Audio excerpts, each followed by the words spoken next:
நண்பர்கள் அனைவருக்கும் வணக்கம். திடீரென குண்டை தூக்கி போட்ட புட்டின் அவர்கள் செம குசியில் இந்தியா இருக்காங்க. இது மட்டும் இல்லாமல் ரஷ்யா ஒரு மிகப்பெரிய கிஃப்ட் ஒன்று இந்தியாவுக்கு கொடுத்துருக்காங்க. அப்படியே புட்டின் அவர்கள் அசத்திட்டாரே அப்படின்னு தான் சொல்லணும். இனி இந்தியாவை கையில் பிடிக்க முடியாது, அந்த அளவுக்கு இந்தியா ஒரு மிகப்பெரிய ஒரு கொண்டாட்டத்தில் இருக்காங்க அப்படின்னு தான் சொல்லணும். அதே போல பார்த்தீங்க அப்படின்னா இந்தியாவும் ரஷ்யாவும், அதாவது நம்முடைய பிரதமர் மோடி அவர்களும் புட்டின் அவர்களும் எடுத்த ஸ்மார்ட்டான முடிவை பார்த்து இப்போ அமெரிக்கா அப்படியே கொதிச்சு போயிருக்கு. ட்ரம்ப் அவர்கள் இதில் தோற்றுட்டார் அப்படின்னு தான் சொல்லணும். அது என்ன அப்படிங்கிற பற்றியும், அதே போல் இனி இந்தியாவுடைய எதிரியும் எங்களுக்கு எதிரி தான் அப்படின்னு சொல்லி நண்பேண்டா அப்படிங்கிற வகையில் மீண்டும் ரஷ்ய அதிபர் புட்டின் அவர்கள் கலக்கியிருக்கிறாரு. அதனால் இனி யாரும் வாலாட்ட முடியாது அப்படின்னு புட்டின் அவர்கள் சொல்லியிருக்காங்க. சரி நண்பர்களே, இன்றைய தினம் பார்த்தீங்க அப்படின்னா புட்டின் அவர்களுக்கு இடையேவும் நம்முடைய பிரதமர் மோடி அவர்களுக்கு இடையும் நடந்த பேச்சுவார்த்தை பற்றியும், அதே போல் புட்டின் அவர்கள் என்னெல்லாம் இந்தியாவுக்கு நல்ல விஷயங்களை சொல்லியிருக்கிறார் அப்படிங்கிற தகவலை தான் நம்ம இந்த வீடியோவில் தெரிஞ்சுக்க போகிறோம். அதனால் ஸ்கிப் பண்ணாமல் கடைசி வரைக்கும் பாருங்கள். பல சுவாரஸ்யமான தகவல்கள் இந்த வீடியோவில் அடங்கியிருக்கு அப்படிங்கிறத இப்போவே நான் சொல்லிக்கிறேன். அதே போல் நம்முடைய ஃபேஸ்புக், இன்ஸ்டாகிராமை நீங்கள் ஃபாலோ பண்ணாமல் பார்க்குறீங்கன்னா மறக்காமல் ஃபாலோ பண்ணிக்கோங்க. யூடியூப்பில் நம்முடைய சேனலை சப்ஸ்கிரைப் பண்ணாமல் பார்க்குறீங்கன்னா மறக்காமல் சப்ஸ்கிரைப் பண்ணிக்கோங்க. புதுசாக நம்முடைய வீடியோ பார்த்துட்டு இருக்கீங்கன்னா மறக்காமல் சப்ஸ்கிரைப் பண்ணிவிட்டு அந்த பெல் ஐக்கானை கிளிக் பண்ணிக்கோங்க. 2 நாட்கள் பயணமாக இந்தியா வருகை தந்த ரஷ்ய அதிபர் விளாடிமிர் புட்டினை நம்முடைய பிரதமர் நரேந்திர மோடி அவர்கள் உற்சாகமாக வரவேற்று விருந்தளித்தார். இன்றைய தினம் இந்திய ரஷ்ய இடையிலான 23வது உச்சி மாநாடு நடைபெற்றது. இந்த மாநாட்டில் பிரதமர் மோடி அவர்கள், ரஷ்ய அதிபர் புட்டின் மற்றும் 2 நாட்டு அதிகாரிகளும் அமைச்சர்களும் கலந்து கொண்டாங்க. 2 நாடுகளுக்கு இடையே பல்வேறு முக்கியமான விஷயங்கள் குறித்து பரவலாக விவாதிக்கப்பட்டது. குறிப்பாக பாதுகாப்புத்துறை ஒத்துழைப்பு, வர்த்தகம் அப்படின்னு அனைத்து துறைகளிலையும் ஒத்துழைப்பை அதிகரிப்பது தொடர்பாக ஆலோசனைகள் செய்யப்பட்டுச்சு. இதனையடுத்து 2 நாட்டு தலைவர்கள் முன்னிலையிலேயும் பல்வேறு ஒப்பந்தங்கள் கையெழுத்தாச்சு. இதனையடுத்து பிரதமர் நரேந்திர மோடி அவர்களும் ரஷ்ய அதிபர் புட்டின் அவர்களும் கூட்டாக செய்தியாளர்களுக்கு பேட்டி கொடுத்தாங்க. அப்போது பேசிய நம்முடைய பிரதமர் மோடி அவர்கள் பயங்கரவாதத்தை எதிர்க்க உலகளாவிய ஒற்றுமை தேவை அப்படின்னு சொன்னார். பயங்கரவாதத்துக்கு எதிரான போராட்டத்தில் இந்தியாவும் ரஷ்யாவும் தோளோடு தோள் நின்று வருகிறாங்க அப்படின்னு சொன்னார். புட்டின் அவர்கள் திறமையுடன் செயல்படக்கூடிய ஒரு தலைவர். யுக்ரைன் நெருக்கடி தொடங்கியதிலிருந்து நாங்கள் தொடர்ந்து விவாதிச்சுட்டு வரோம். ஒரு உண்மையான நண்பராக அவர் எல்லாவற்றையும் அவ்வப்போது எங்களுக்கு தெரியப்படுத்திட்டு வர்றார் அப்படின்னு மோடி அவர்கள் சொன்னாங்க. மேலும் பிரதமர் மோடி அவர்கள் அமைதியில தான் நாடுகளுடைய நலன் அடங்கி இருக்கு, அதனால இந்தியாவும் ரஷ்யாவும் ஒன்றாக உலகை அமைதி பாதையை நோக்கி வழிநடத்துவோம் அப்படின்னு சொன்னாரு. இதனையடுத்து பேசிய விளாடிமிர் புட்டின் அவர்கள் பயங்கரவாதத்துக்கு எதிரான இந்தியாவுடைய நடவடிக்கைகளுக்கு ரஷ்யா எப்போதும் தன்னுடைய ஆதரவை வழங்கும் அப்படின்னு திட்டவட்டமாக தெரிவிச்சிருக்கிறாரு. மேலும் இந்தியாவுக்கு எந்தவித இடையூறும் இல்லாமல் தொடர்ச்சியாக கச்சா எண்ணெய் விநியோகம் செய்ய ரஷ்யா தயாராக இருக்கு அப்படின்னு அவர் தெரிவிச்சிருக்கிறாரு. இந்த உச்சி மாநாட்டில் பார்த்தீங்கன்னா ரஷ்யாவில் இந்திய நிறுவனங்கள் யூரியா ஆலை அமைப்பது தொடர்பாக ஒரு ஒப்பந்தம் கையெழுத்திடப்பட்டிருக்கு. இந்தியாவுடைய FSSAI மற்றும் ரஷ்யாவுடைய நுகர்வோர் பாதுகாப்பு அமைப்புக்கு இடையே ஒரு ஒப்பந்தம் ஏற்படுத்தப்பட்டிருக்கு. மருத்துவ அறிவியல் மற்றும் சுகாதார துறைகளில் ஒத்துழைப்புடன் செயல்படுவது தொடர்பாக புரிந்துணர்வு ஒப்பந்தம் கையெழுத்திடப்பட்டிருக்கு. மேலும் கடல் சார்ந்த வர்த்தக போக்குவரத்துகளை மேம்படுத்துவது தொடர்பாகவும் ஒப்பந்தங்கள் போடப்பட்டிருக்கு. 2 நாடுகளுக்கு இடையிலான வர்த்தகம் ஒத்துழைப்பை 2030ஆம் ஆண்டு வரை நீட்டிப்பது தொடர்பான முக்கிய ஒப்பந்தங்கள் கையெழுத்திடப்பட்டிருக்கு. எரிசக்தி துறையில் இந்தியா கூட ஒத்துழைப்பு, 2 நாடுகளுக்கு இடையிலான வர்த்தக செட்டில்மெண்ட்டுகளை 2 நாட்டு கரன்சிலேயே மேற்கொள்வது அப்படின்னு பல முக்கிய முடிவுகள் எடுக்கப்பட்டுள்ளதாக புட்டின் அவர்கள் தெரிவிச்சிருக்கிறாரு. மேலும் இந்தியாவுக்கும் ரஷ்யாவுக்கும் வர்த்தக மதிப்பு தொடர்ந்து வளர்ச்சி அடைஞ்சிட்டு வருவதாகவும் ஓராண்டுக்கான 2 நாட்டு வர்த்தக மதிப்பை $100 பில்லியன் உயர்த்துவது அப்படின்னு திட்டமிட்டு இருப்பதாகவும் தெரிவிச்சிருக்கிறாரு. இந்தியாவுடைய மிகப்பெரிய அணுசக்தி நிலையத்தை கூடங்குளத்தில் கட்டமைத்து வருவதை புட்டின் அவர்கள் சுட்டிக்காட்டியிருக்கிறாரு. இதற்கிடையில தான் ரஷ்யர்கள் இந்தியாவுக்கு இலவசமாக 30 நாட்கள் டூரிஸ்ட் விசாவில் வருகை தரலாம் அப்படிங்கிற அறிவிப்பையும் மோடி அவர்கள் வெளியிட்டிருக்காங்க. அதே போல் தமிழ்நாட்டில் கூடங்குளத்தில் இருக்கும் பெரிய அணுமின் நிலையத்தில் மீதம் இருக்கும் 4 அணு உலைகளை விரைவில் கட்டமைத்து தருவோம் அப்படின்னு இந்தியா ரஷ்ய அதிபர் விளாடிமிர் புட்டின் இன்னைக்கு சொல்லியிருக்கிறாரு.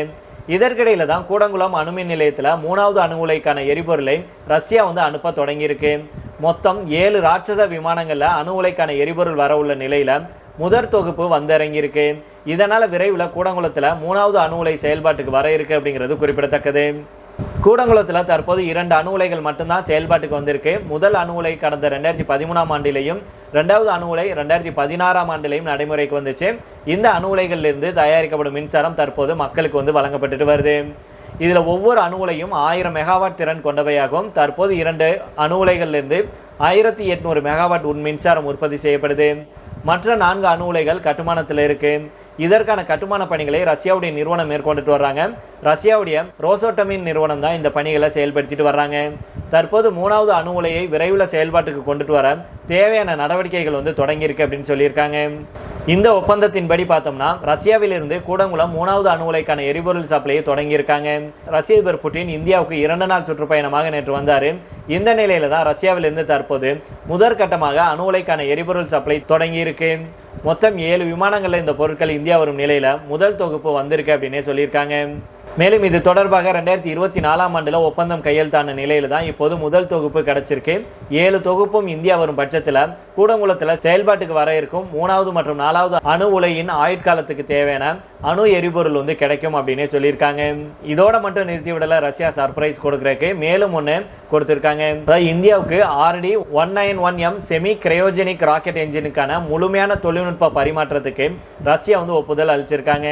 இது இஸ்ரோவுடைய வளர்ச்சியை அதிகரிக்கும் அப்படின்னும் இதன் மூலமாக விண்வெளி துறையில இந்தியா புதிய உச்சத்தை எட்டும் அப்படிங்கிற தகவல் வெளியாயிருக்கு.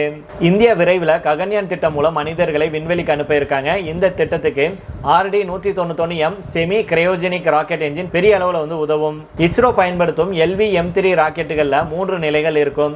முதல் நிலையானது S-200 என்ஜின்களை கொண்டிருக்கும். இந்த ராக்கெட் பூமியுடைய ஈர்ப்பு விசையை கிழித்து கொண்டு ராக்கெட்டை உயரத்தில் எழுப்ப பயன்படுது. இந்த என்ஜின் 2 நிமிடங்கள்ல ராக்கெட்டை 120 கிலோமீட்டர் உயரத்துக்கு கொண்டு சென்றுவிடும். ஆனால் அதுக்கப்புறம் தான் சவால் இருக்கு. அதாவது 2 நிமிஷத்துக்கு அப்புறம் எரிபொருள் முழுவதும் தீர்ந்து போய் S-200 என்ஜின் கலன்று கடல்ல விழுந்து விடும். ராக்கெட் இன்னும் உயரமாக செல்ல வேண்டும் அப்படிங்கிறதுனால 2ஆம் கட்ட என்ஜின் அந்த வேலையை செய்வாங்க. L-110 அப்படிங்கிற என்ஜினை தான் 2ஆம் கட்டத்துக்கு இஸ்ரோ பயன்படுத்திட்டு வர்றாங்க. இந்த இன்ஜின் 150லிருந்து 160 டன் வரை எடையை உந்தி தள்ளும். இதன் வேகம் சீரானதாக இருக்கும். வேகத்தை குறைக்கவோ அதிகரிக்கவோ முடியாது. அதை விட முக்கியம் இந்த என்ஜினை மீண்டும் பயன்படுத்த முடியாது அப்படிங்கிறதான். செயல்திறனும் குறைவாக இருக்கும்.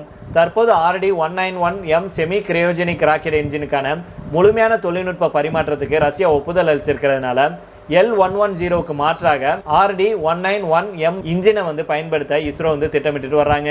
இந்த இன்ஜினை கொண்டு 200லிருந்து 220 டன் வரை எடையை உந்தி தள்ள முடியும். அதே போல நடுவழியில் இதன் வேகத்தை கூட்டவோ குறைக்கவோ முடியும். இது மட்டும் இல்லாமல் இன்ஜினை மீண்டும் பயன்படுத்த முடியும். இந்த இன்ஜின்ல எரிபொருளாக சுத்திகரிக்கப்பட்ட மண்ணெண்ணெய் பயன்படுத்தப்படுது. மற்ற எரிபொருளை விட மண்ணெண்ணெயுடைய விலை குறைவு அப்படிங்கிறதுனால இந்த இன்ஜினை குறைந்த விலையில இயக்க முடியும். ரஷ்யா தவிர அமெரிக்கா மற்றும் தென்கொரியா உள்ளிட்ட நாடுகளும் இந்த இன்ஜினை பயன்படுத்துறாங்க அப்படிங்கிறது குறிப்பிடத்தக்கது. தற்போது வரைக்கும் செமி கிரையோஜெனிக் என்ஜின்களை ரஷ்யா, அமெரிக்கா மற்றும் சீனா ஆகிய நாடுகள் தான் உருவாக்கிட்டு வர்றாங்க. தற்போது இந்தியாவுக்கு இந்த என்ஜின் தொழில்நுட்பத்தை வழங்க ரஷ்யா முன்வந்திருக்கிறதுனால விரைவில் நாம சொன்னபடி இந்த பட்டியலில் இந்தியாவும் இணையும் அப்படிங்கிறது குறிப்பிடத்தக்கது. அதாவது இந்தியாவில் RD-191M செமி கிரையோஜெனிக் என்ஜினை இஸ்ரோ தயாரிப்பாங்க. இந்த என்ஜின் ககன்யான் மிஷன்ல இந்தியாவுக்கு மிகவும் பயனுள்ளதாக இருக்கும் அப்படின்னு வல்லுநர்கள் சொல்றாங்க. ஏன் அப்படின்னா மனிதர்கள் விண்வெளிக்கு செல்லும் போது கூடுதலான பொருட்கள் எடுத்து செல்ல வேண்டியிருக்கும். இதனால எடையும் அதிகரிக்கும். அதனால ராக்கெட்டை உந்தித்தல RD-191M என்ஜின் பயன்படும் அப்படின்னே சொல்றாங்க. அதே போல அமெரிக்காவை கொதிக்க விட்டுருக்காங்க. தோற்று போன ட்ரம்ப் ஸ்மார்ட்டான முடிவை எடுத்திருக்காங்க அப்படிங்கிற தகவல் சொன்னோம் இல்லையா, அது என்னன்னு தெரிஞ்சுக்கலாம். புட்டின் அவர்கள் இந்தியாவுக்கு மேற்கொண்டிருக்கும் பயணம் மேற்கு உலகத்தை பதற்றத்துக்கு உள்ளாக்கியிருக்கு. இது ஒரு சாதாரண பயணத்தை விடவும் ராஜதந்திர நிகழ்வை விடவும் முக்கியத்துவம் வாய்ந்ததாக பார்க்கப்படுது. இந்தியாவுடைய வெளிவிவகார கொள்கை எந்த ஒரு தரப்புக்கும் அடிப்பணியாது அப்படிங்கிறத அமெரிக்காவுக்கு சத்தமாக நினைவூட்டுவது போல இது அமைஞ்சிருக்கு. முக்கியமாக இந்திய ரஷ்ய உறவை முறிக்கும் விதமாக ட்ரம்ப் அவர்கள் தீவிரமாக முயற்சிகளை எடுத்த நிலையில அமெரிக்காவை அதிர்ச்சிக்கு உள்ளாக்கும் விதமாக மோடி அவர்களும் புட்டின் அவர்களும் நெருக்கமாகியிருக்காங்க அப்படின்னே சொல்லலாம். ரஷ்ய அதிபர் புட்டினுக்கு அளித்த பிரதமர் நரேந்திர மோடி அவர்களுடைய பிரம்மாண்டமான சிவப்பு கம்பள வரவேற்பு, நீண்ட கைக்குலுக்கல்கள் மற்றும் நட்பு ரீதியான புன்னகை ஆகியவை 2 தலைவர்களுக்கு இடையே இருக்கும் நெருக்கத்தை காட்டுது. இருவரும் மிக நெருக்கமாக இணைஞ்சிருக்காங்க அப்படின்னே சொல்லலாம். அமெரிக்கா ரஷ்யா கூட இருக்கும் உறவுகளை குறைக்குமாறு இந்தியாவை வலியுறுத்திட்டு வந்தாங்க. ஆனா இப்பேற்பட்ட நிலையில தான் புட்டினுடன் மோடி அவர்கள் நெருக்கமாயிருக்கிறாரு. CIA போன்ற அமெரிக்க உளவு நிறுவனங்கள் இந்த வருகையை தீவிரமாக கவனிப்பதாக பல ஆய்வாளர்கள் சொல்றாங்க. மேலும் இந்தியாவுடைய நம்பிக்கையை பெறுபவர்கள் உலக அரசியலில் பெரும் செல்வாக்கு செலுத்துவார்கள் அப்படின்னும் அவங்க உணர்ந்திருக்காங்க. உலகின் வேகமாக வளரும் பொருளாதாரமான இந்தியா ஆசியாவின் அதிகார சமநிலையின் மையத்தில் இருக்காங்க. இந்தியாவை இழப்பது வாஷிங்டனுக்கு ஒரு பெரிய பின்னடைவாக அமையும். அதுவும் ரஷ்யா, இந்தியா ஒன்றாக இணைவது அமெரிக்காவுக்கு அதிர்ச்சியை உண்டாக்கும் அப்படிங்கிறதுல எந்த மாற்று கருத்துமே இருக்க முடியாது. மேலும் இந்தியா தன்னுடைய சொந்த நலன்களின் அடிப்படையிலேயே பங்காளித்துவங்களை தீர்மானிக்கும் அப்படிங்கிறத மோடி அவர்கள் தெளிவுபடுத்தியிருக்காங்க. இதே வேளையில தான் இனி எங்க கிட்ட வாலாட்ட முடியாது, இந்தியாவுடைய எதிரியும் எங்களுக்கு எதிரி அப்படின்னு புட்டின் அவர்கள் ஆணித்தரமாக பேசியிருக்கிறாரு. அதுவும் இந்தியாவுடைய எதிரி இனி ரஷ்யாவுடைய எதிரி, இது ஒரு சாதாரண சொல்லல அப்படின்னும் உலக தளத்தில் உருவாகும் புதிய இராணுவ உண்மை, பல ஆண்டுகளாக இந்தியா கூட நெருக்கமான ராணுவ தொடர்பாகவும் தொழில்நுட்பம் தொடர்பாகவும் பாதுகாப்பு கூட்டாண்மை தொடர்பாகவும் ரஷ்யா ஒரு விஷயத்தை இப்ப தெளிவா சொல்றாங்க. இந்தியாவை அச்சுறுத்துபவரை எதிர்க்கும் நிலைக்கு நாங்கள் வந்துவிட்டோம், யாராலும் இப்போது விளையாடி பார்க்க முடியாது அப்படின்னும், இந்தியாவுடைய பாதுகாப்பு வட்டத்துல ரஷ்யாவுடைய நிறைய ஆதரவு இணைந்து விட்டது அப்படின்னும் தெளிவாக வந்து சொல்லியிருக்காங்க. சுதந்திரத்துக்கு அப்புறம் இந்தியா முக்கியமாக பிரிட்டன் மற்றும் மேற்கு நாடுகள்கிட்ட இருந்தே ஆயுதங்களை பெற்றாங்க. ஆனா 1950களில் இந்தியா சப்ளையர்களை பல்வகைப்படுத்தி ரஷ்யாவை நோக்கி கவனம் செலுத்த தொடங்குச்சு. விமானங்கள், போக்குவரத்து தளம் மற்றும் ஆயுதங்கள் எல்லாமே ரஷ்யா கிட்ட இருந்து தான் பெறப்பட்டுச்சு. அன்று ஆரம்பிச்ச அந்த நட்பு இன்னைக்கு வரைக்கும் நெருங்கி அடுத்த கட்டத்துக்கு போயிட்டே இருக்கு. அதனால இந்த வேலையில இனி வந்து யாராச்சும் இந்தியா மேல தாக்குதல் நடத்தணுமோ இல்ல இந்தியாவை எதிர்க்கணும்னு நினைச்சீங்கன்னா இனி அந்த நாடு எங்களுக்கும் எதிரி தான், இந்தியாவுக்கு ஒண்ணுனா நாங்கள் சும்மா இருக்க மாட்டோம் அப்படின்னு இதன் மூலமாக ரஷ்ய அதிபர் விளாடிமிர் புட்டின் அவர்களுடைய வருகை மூலமாக மீண்டும் வந்து நிரூபிச்சிருக்காங்க. இது உண்மையிலேயே நம்ம எல்லோருமே பெருமை கொள்ள வேண்டிய விஷயம் அப்படிங்கிறதா நம்முடைய கருத்தாக இருக்கு. இந்த செய்தியை பற்றிய உங்களுடைய கருத்துக்களை கீழே உள்ள கமெண்ட் பாக்ஸில் சொல்லுங்க நண்பர்களே. மீண்டும் நாளை வேறொரு செய்திகளுடன் உங்களை சந்திக்கிறேன். நன்றி, வணக்கம்.